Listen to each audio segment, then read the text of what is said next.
அது குறிப்பா பாத்தீங்கன்னா மா இஞ்சின்னு சொல்றது. மா இஞ்சி ஊறுகாய் பண்ணுவாங்க. பாக்குறதுக்கு பாத்தீங்கன்னா இஞ்சி மாதிரி நிறைய பேர் இஞ்சான்னு கேக்குறாங்க. இது இஞ்சி இல்ல மா இஞ்சின்னு சொல்றோம். இதுல ஊறுகாய் பண்ணீங்கன்னா மாங்காய் வாசனை அடிக்குது. உடச்சி ஸ்மெல் பண்ணி பாத்தீங்கன்னா மாங்காய் மாதிரி ஒரு ஃபிளேவர் இருக்கும். அடுத்து கஸ்தூரி மஞ்சள், இன்னைக்கு முகத்துக்கு பயன்படுத்துறாங்க இல்லையா, அந்த கஸ்தூரி மஞ்சளோட விதைக்கிழங்கு கொண்டு வந்தோம். அதுக்கடுத்து மஞ்சள்ல பார்த்தா ஈரோடு சம்பா மஞ்சள் சொல்லுவாங்க. நீங்க நாட்டு மஞ்சள் குறைஞ்சிட்டே இருக்கு, எல்லாமே குறுகிய கால மஞ்சளுக்கு போறாங்க. இது நாட்டு சம்பா மஞ்சள். அதுக்கடுத்து பாத்தீங்கன்னா கஸ்தூரி மஞ்சள், காட்டு கஸ்தூரி மஞ்சள் சொல்லுவோம், இல்ல வெள்ளை கஸ்தூரி மஞ்சள். இது வாசமே கற்பூர வாசம் அடிக்கும். நீங்க ஸ்மெல் பண்ணீங்கன்னா இது சும்மா கையில தொட்டுட்டீங்க மேல வச்சுனா அவ்வளவு வாசம் அடிக்கும். இது கேரளாவில இருந்து கிடைச்சு அந்த மஞ்சள் கொண்டு வந்திருக்கோம். அது திருவண்ணாமலை பூர்வீகமாக கொண்ட சேப்பங்கிழங்கு. இது பார்த்தா கொஞ்சம் நீல நீளமா இருக்கும். திருவண்ணாமலை கடையில வாங்குறது உருண்டையா இருக்கும் இல்லையா, இது இதே நீல நீளமா இருக்கும்.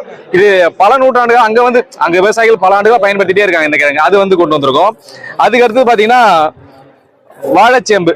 இது இந்த வருஷம் புதுசா கொண்டு வந்திருக்கும். இது நீங்க கொடைக்கானல் அந்த மாதிரி மலைப்பகுதியில பார்க்கலாம் நிறைய.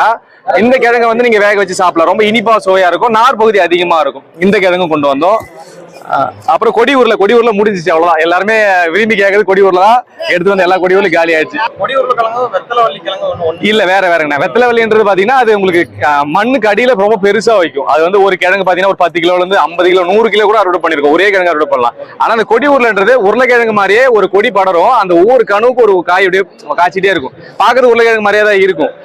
இது உருளைக்கிழங்கு மாற்று கிடையாது. இதுதான் உருளைக்கிழங்கு. நிறைய பேர் இது உருளைக்கிழங்கு மாதிரி இருக்குமான்னு கேக்குறாங்க. இதுதான் உருளைக்கிழங்கு. அதுக்கப்புறம் தான் அது நான் சொல்றது. ஏன்னா அது நம்ம பயில விளையாது. இது இங்க நம்ம தோட்டலையும் நான் தாத்தா பாட்டிங்க முன்னோர்கள் எல்லாம் விளைய வச்சது. ஒண்ணு இந்த கிழங்கு எடுத்து நம்ம மண்ணில் போச்சோம்னா அது மாட்டு கொடி படத்தை காய்க்க ஆரம்பிச்சிடும். வெளியில அப்படியே விட்டுருந்தா பராமரிப்பு ஒன்றும் தேவை கிடையாது.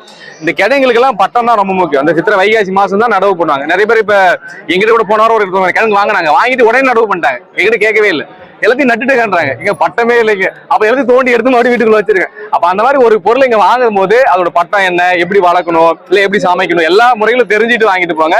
மரபு விதைகளை பயன்படுத்துங்க. ஆரோக்கியமான வாழ்க்கையை நகருங்க. நன்றி.